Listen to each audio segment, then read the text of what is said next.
Perlu juga kita ketahui bersama bahwa gerakan Salafi Wahabi ini punya daya tarik khusus gitu ketika menyampaikan kajian-kajiannya.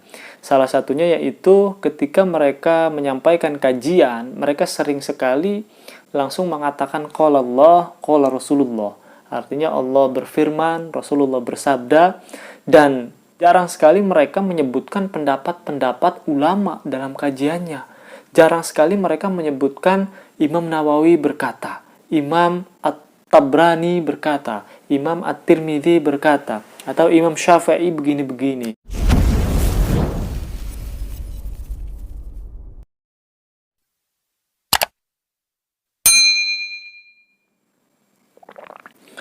Assalamualaikum warahmatullahi wabarakatuh.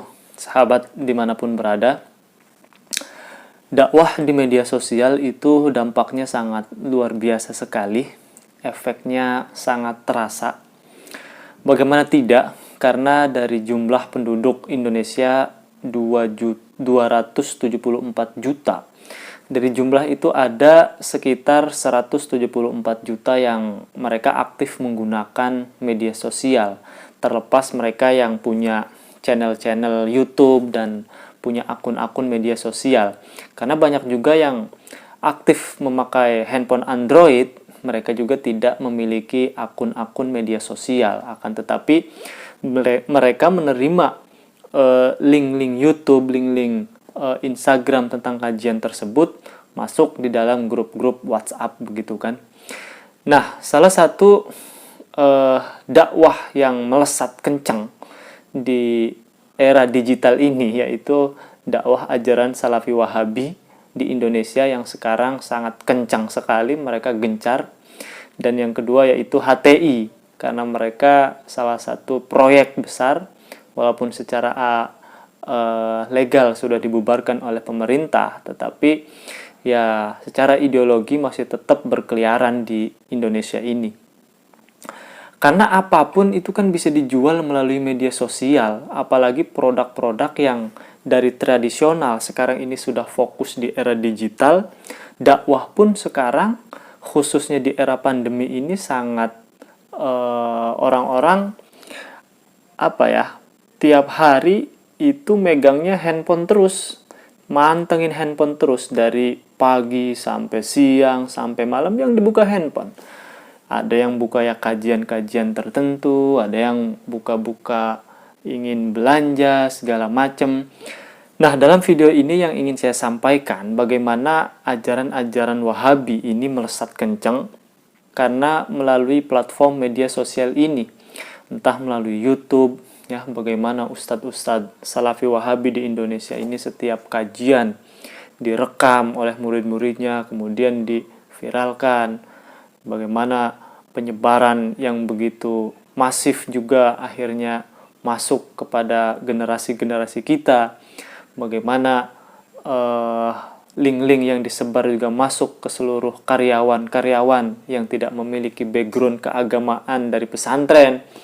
Akhirnya mereka-mereka yang membutuhkan spiritual ataupun yang menginginkan belajar tentang keimanan, tentang ketakwaan, ya akhirnya secara tidak langsung mereka membuka handphone dan ada kajian-kajian dalam tanda kutip mereka-mereka itu. Nah, kalau dulu itu kan kiai-kiai NU yang aktif di media sosial ataupun direkam oleh murid-muridnya, dulu itu Kiai Said Akil Siraj yang sekarang menjadi Ketua Umum PBNU, dan pasti kita kenal juga yaitu Kiai Haji Idrus Romli yang sekarang walaupun juga masih aktif di media sosial tapi tidak sebegitu aktif dulu gitu ya. Ada juga Buya Yahya yang sampai sekarang setiap kajian-kajiannya juga masih terus direkam oleh tim-timnya. Nah, adapun yang sekarang viral, para pengkonter gerakan Wahabi ini, salah satunya yaitu dari Buya Ar-Razi Hashim, salah satu murid dari almarhum Profesor Kiai Haji Ali Mustafa Yaqub yang pengasuh Pondok Pesantren Darussunnah di Ciputat. Beliau kajian-kajiannya lumayan menyejukkan dan dalil-dalil ataupun argumentasinya juga sangat kuat, sehingga gerakan-gerakan Wahabi ini akan terminimalisir dengan kajian-kajian Buya Ar-Razi. Selain itu banyak sekali santri-santri NU yang sekarang sudah mulai turun gunung, yang awalnya mungkin gaptek dengan teknologi, akan tetapi sekarang alhamdulillah ya, banyak sekali santri-santri NU saya perhatikan di YouTube, di Instagram yang aktif terus menggencar, mengkonter pemahaman-pemahaman Wahabi agar tidak tersebar luas di Indonesia. Ada Gus Baha, kajiannya yang sangat dalam, berisi, dan menyejukkan. Dan walaupun uniknya Gus Baha ini tidak punya media sosial, tapi dia viral di media sosial. Sangat luar biasa.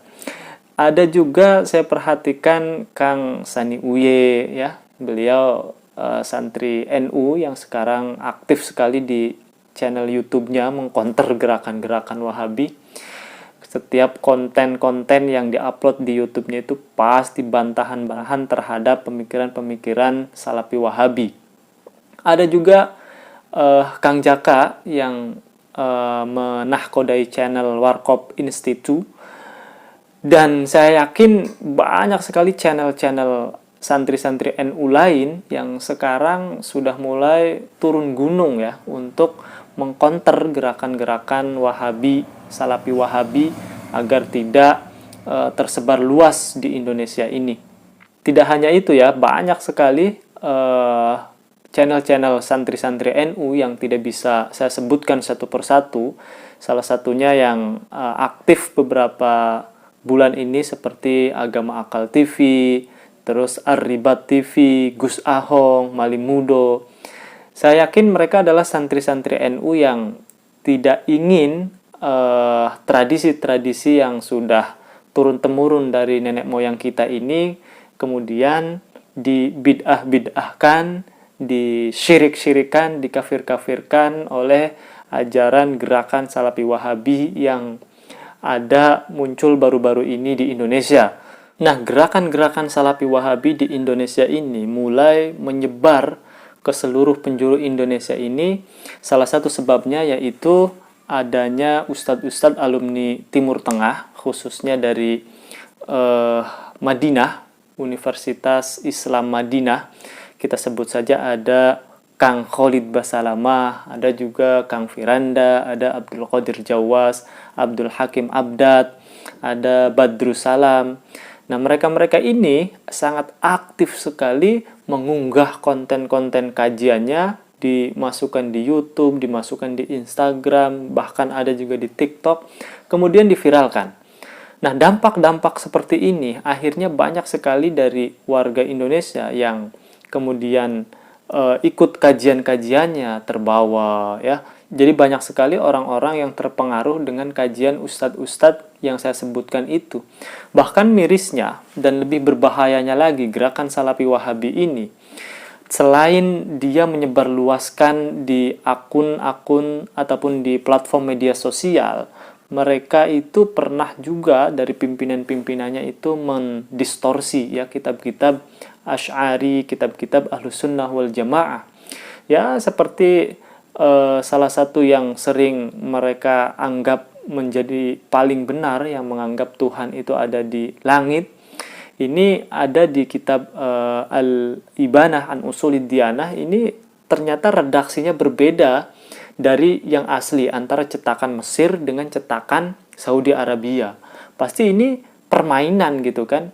Dan kitab-kitab yang diakses melalui Maktabah Syamilah ini juga perlu kita perhatikan. Dan kitab-kitab yang ada di Maktabah Syamilah ini juga ternyata sudah didistorsi oleh mereka, sudah dirubah isi-isinya sesuai kepentingan keyakinan mereka, begitu kan. Jadi Indonesia ini kan lucu. Ketika ada orang yang memakai gamis, memakai celana putih-putih, memakai kopiah, jenggotnya panjang, tanpa tahu asal-usulnya dari mana, itu langsung disebut ustadz, langsung disuruh ceramah, langsung disuruh menjadi imam masjid, tanpa kita tahu sumber keilmuannya itu dari mana, akidahnya itu seperti apa. Nah, akan tetapi alhamdulillah pada sekarang ini santri-santri yang mondok lama, yang belajar di Timur Tengah, yang berbeda dengan jalur Wahabi gitu kan, sekarang sini sudah mulai pada turun gunung, sudah mulai aktif di media sosial ya, untuk menyebarkan pemahaman-pemahaman Ahlus Sunnah wal Jamaah yang tentunya rahmatan lil alamin dan mengkonter gerakan-gerakan Wahabi tersebut. Jadi jangan sampai orang-orang yang tidak memiliki ilmu yang cukup, tidak kompeten di bidangnya, akhirnya disuruh ngisi kajian, disuruh mimpin-mimpin pengajian yang mana isi dari kajiannya itu adalah hinaan, cacian terhadap tradisi-tradisi ataupun kepercayaan-kepercayaan yang sudah lama dilakukan oleh warga Indonesia. Perlu juga kita ketahui bersama bahwa gerakan Salafi Wahabi ini punya daya tarik khusus gitu ketika menyampaikan kajian-kajiannya. Salah satunya yaitu ketika mereka menyampaikan kajian, mereka sering sekali langsung mengatakan qala Allah, qala Rasulullah. Artinya Allah berfirman, Rasulullah bersabda, dan jarang sekali mereka menyebutkan pendapat-pendapat ulama dalam kajiannya. Jarang sekali mereka menyebutkan Imam Nawawi berkata, Imam At-Tabrani berkata, Imam At-Tirmidzi berkata, atau Imam Syafi'i begini-begini, Imam Hambali begini-begini, Imam As-Suyuti begini-begini. Jarang. Yang sering mereka tekankan adalah qala Allah, qala Rasulullah sallallahu alaihi wasallam. Nah, ini daya tarik karena orang-orang awam yang mendengarkan, oh, ternyata yang mengatakan itu langsung Allah. Yang berfirman itu sumbernya langsung dari Allah. Yang mengatakan itu langsung hadis Nabi sallallahu alaihi wasallam. Padahal kita tahu bersama kalau kita langsung fahami dari teks-teks Al-Quran, teks-teks hadis, urusan sholat saja itu tidak akan ketemu. Bagaimana kita bisa sujud dengan membaca bacaan tertentu, bagaimana kita i'tidal, itu kita tidak menemui di dalam Al-Quran, tidak kita temui di dalam hadis. Adanya itu ada di mana? Ya ada di penjelasan-penjelasan ulama, adanya di kitab-kitab fikih. Itu baru masalah sholat. Jadi kita tidak bisa kembali langsung mengatakan kita harus kembali kepada Al-Quran, kita harus kembali kepada As-Sunnah. Ini sangat tidak mungkin. Nah, mereka-mereka ini, gerakan Salafi Wahabi ini tentu yang jadi konten ataupun isi kajian sensitif bagi mereka itu ya adalah masalah-masalah bid'ah, masalah-masalah hijrah, masalah-masalah tawasul itu syirik, tabarruk itu syirik, masalah-masalah kunut itu dianggap bid'ah yang tidak pernah ada di zaman Nabi. Ada juga yang mengatakan membaca Shadaqallahul Azim itu adalah bid'ah yang tidak pernah diajarkan Nabi. Bid'ahnya bukan bid'ah hasanah lagi, ya, karena mereka tidak mengenal apa itu bid'ah hasanah. Ada juga yang mengatakan bahwa berkunjung ke candi itu adalah haram, syirik, ya, karena kita meniru-meniru perbuatan orang-orang yang kafir, ya. Ada juga yang orang yang mencukur jenggot ini dianggap tidak mengikuti sunnah Nabi, yang dia tidak cinta terhadap sunnah Nabi. Terus juga masalah-masalah talaffuz niyah, ya, melafadzkan niat ketika mau sholat. Bagi mereka tidak ada talaffuz dalam sholat itu. Nah, hal-hal seperti ini yang sangat kita khawatirkan. Karena tentunya yang menjadi korban itu adalah orang-orang awam. Di Jakarta itu kan banyak ya orang-orang karyawan yang ketika pulang kerja butuh asupan rohani, siraman rohani. Ya kalau siraman rohaninya itu ajaran-ajaran Wahabi, gimana gitu kan, walaupun mereka mengiya-iyakan karena tidak tahu gitu. Dengan membid'ah-bid'ahkan, mengkafir-kafirkan, dan apalagi artis ya yang kita perhatikan banyak sekali sudah masuk ke dalam ajaran-ajaran mereka. Tidak perlu kita sebutkan nama-nama artisnya, tapi adalah ya yang mereka sudah rutin ikut kajian-kajian mereka, mulai menyalahkan pemerintah, mulai membid'ah-bid'ahkan maulid, padahal dulunya dia senang terhadap maulid. Nah, hal-hal seperti ini yang kalau dibiarkan, ini semakin terus-menerus, semakin parah. Kan kita tidak mau seperti itu. Jadi dalam video ini saya ingin mengajak teman-teman semuanya, kalau bisa ya, teman-teman yang memiliki kompeten ilmu yang sudah cukup, itu ya turun gunung lah gitu, untuk mengcounter gerakan-gerakan mereka.